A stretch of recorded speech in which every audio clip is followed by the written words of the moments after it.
There is a kind of stillness that does not soothe you. It unsettles you. A stillness so deep, so absolute, that it strips away every excuse, every mask, every story you've been telling yourself your entire life. This is the stillness the ancient warriors sought. Not peace, not comfort, but truth. When a swordsman stands on the edge of death, there is no time to think, no room to hesitate. Thought is too slow. Emotion is too heavy. To survive, he must enter a state where the blade moves before the mind forms intention, where the body becomes expression, not reaction, where action is pure. They called this state Mushin, no mind.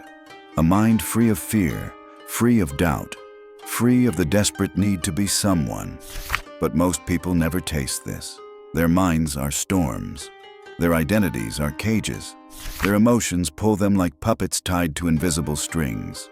Yet somewhere inside them, there is a quiet space, a hidden still point, a door. Not everyone opens it.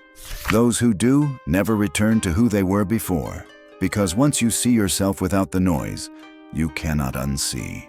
If the silence within you stirs, remain here and walk deeper into the path. Ren had always been fast. His blade cut air before others finished lifting theirs. Yet every duel ended the same, not in defeat, but in a hesitation so small no one else could see it. Except him. It happened in the space between breath and movement. A flicker of thought, a whisper of doubt. A tiny voice saying, "What if this is the moment I fail?" And that was enough. Because in the language of steel, even a heartbeat of hesitation is an eternity. Villagers praised his potential. Other students envied his talent. But Ren saw only the storm inside him, the spinning anxieties, the hunger to prove himself, the fear of being seen as less. In quiet moments when the sword rested, he felt a strange exhaustion, not of body, but of spirit. No enemy was pursuing him. Yet he felt hunted. One night, after another duel that left him victorious yet hollow, Ren walked alone beyond the training grounds. The sky was dark, but his mind was louder than thunder. With every step, the question echoed, "Why do I fear what has not yet happened?" He remembered the stories of a wandering master, a man who no longer lived among people, but among mountains and wind. A man who was said to have once been invincible, until he abandoned glory. They said he now took only one student at a time. Those who met him often returned changed, or did not return at all.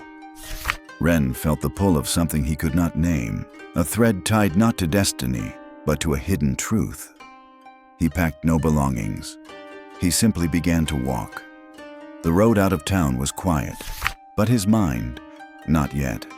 The master's home was not a temple of grandeur, but a simple structure of cedar and stone. No banners, no swords on display, only a small gate leading to a garden where wind moved leaves in slow spirals across untouched ground. Ren expected ritual, instruction, a test of skill. Instead, the master pointed to a flat stone in the center of the garden. "Sit," that was all. Hours passed. Birds sang and fell silent. Shadows crawled across the earth. Ren's legs ached. His thoughts churned, flashes of memory, humiliation, imagined victories, imagined failures. The master said nothing. Not correction, not praise, not wisdom, just silence. By nightfall, Ren felt something inside him clawing for escape. A restlessness that was not physical, but deeper, tightly coiled around his identity. His mind was not quiet. It was screaming. On the second day, Ren tried to force stillness. He clenched his jaw, straightened his spine, held his breath. He believed discipline meant control, but the harder he tried to silence the noise, the louder it became. Anger rose first. Why am I doing nothing? Why is he not teaching me? Then shame. Perhaps I am unworthy. Then fear. What if there is nothing inside me but chaos? The master watched from a distance, expression unchanged, like a mountain observing weather. On the fourth day, something shifted. Ren no longer tried to stop the thoughts. He simply watched them. And in that watching, the thoughts began to pass through him, like clouds crossing the sky, unable to stay. For the first time in his life, Ren saw the difference between himself and his mind. He was the sky. The noise was only weather. The morning the practice sword was placed in Ren's hands, the garden was covered in dew. Silver beads clung to every leaf, every blade of grass, like the world itself was holding its breath. The master did not speak of technique. He did not reference stance, grip, strength, speed. He only stood opposite Ren, a wooden sword resting lightly at his side. "When I move," he said, "you strike." Simple, deceptively simple. The master lifted his hand. Ren anticipated, calculated, waited for the exact moment. And by the time he thought to move, the master's sword was already at his throat. Again, Ren tried to predict, to read subtle shifts in muscle and breath. But every strategy shattered the moment it formed. Thought was too slow. The mind was a cage. On the 11th attempt, frustration rose sharp and bitter in Ren's chest. His grip tightened, his jaw locked, his breath hardened.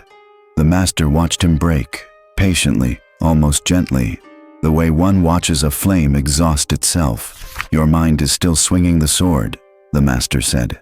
Ren exhaled, shoulders dropping.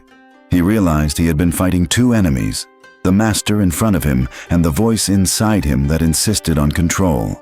So he stopped trying. The next time the master moved, Ren did not predict. He did not tense. He did not plan. His body simply responded. The wooden blade cut through the air in one smooth arc, silent, effortless, immediate, meeting the master's strike at the exact moment of contact. No intention, no hesitation, no thought, only presence. The master smiled, not in approval, but in recognition. The master led Ren along a narrow mountain path, where the earth fell away into a vast, cloud-drowned abyss. The wind here did not whisper. It howled, tugging at robes and skin, reminding every living creature how fragile it truly was. They arrived at a small, forgotten temple built into the cliff wall. Its wooden beams cracked, its prayer flags faded to pale threads. No incense, no monks, only silence, heavy and expectant. The master placed a real blade, cold, sharp, undeniable, into Ren's hands. "Now," he said, "you will feel the difference between practice and truth." Ren's breath tightened. The sound of his heartbeat became thunder in his ears. His palms dampened. His muscles remembered movement. But his mind remembered death. The master stepped toward him, slowly, without warning, without mercy. The first strike came fast, a flash of steel, a breath of wind, and Ren's heel found pebbled nothingness at the cliff's lip. Panic surged, a red thread tightening around the throat of his will. He felt his mind reach for the locked drawer where old failures were stored. The duel he almost lost, the jeer he never forgot, the name he feared being called. "Let it fall," the master said, blade poised, eyes calm. The second strike arrived closer. Ren saw it and didn't. Something in him stopped bargaining with survival. The ledgers of memory burned. The drawer, open, empty. Breath softened, time widened. The body answered without his permission. Step, cut, yield, a line. An elegant geometry that needed no author. Fear tried once more to speak. There was no one left to listen. The master lowered his sword. "Now you know." When Ren returned to the village, nothing had changed. The market still opened at dawn. Children still chased each other across dusty roads. Men still boasted of victories they barely earned. But Ren had changed so quietly, so completely, that it unsettled those who once knew him. His footsteps no longer hurried. His eyes no longer darted. His breath no longer betrayed the tides of emotion inside. Word spread quickly, the fast one had returned. And with rumors come challengers. A traveling swordsman stepped forward one evening at the well, his blade gleaming with the hunger of ego. "Face me," he said, expecting the old Ren, the one who needed to prove something. Ren did not deny. He simply stood. Not to win, not to defend his name, but because the moment called, and he no longer resisted the call. The duel began in silence. The challenger moved first, fast, aggressive, desperate to be seen. His blade carved through the air like a cry for validation. Ren did not counter. He received the moment. No anticipation, no tightening. He simply moved. Step, angle, breath, exhale. The way wind shifts around a stone.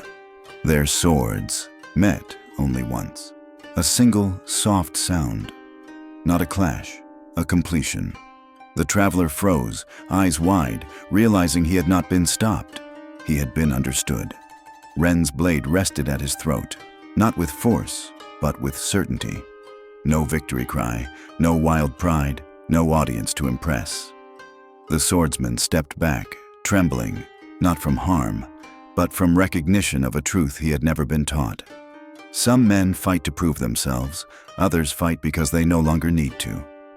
Ren lowered his sword. The village watched. Silence, deep and reverent, settled like mist.